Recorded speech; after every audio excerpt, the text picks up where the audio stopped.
নদী খাল বিল আর গজানির বন, টাঙ্গাইলের সারি তার গর্বেরই দন। ঐতিহ্যবাহী টাঙ্গাইল কালিহাতী ৪ আসনের নির্বাচনী গণমুহূর্ত।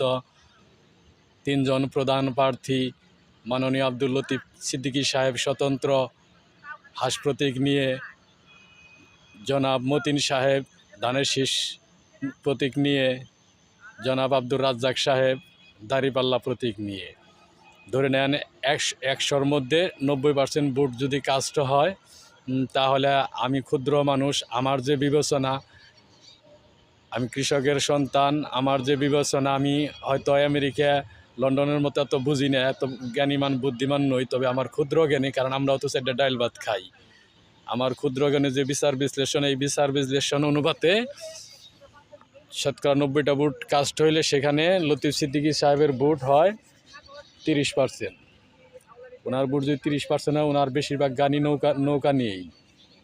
প্রথম থেকে সুখ দুঃখ ভালো মন্দ সবসময় পাশাপাশি উনি এক স্লোগানই নৌকা। তো সেই স্বতন্ত্র প্রার্থী হাঁস প্রতীক।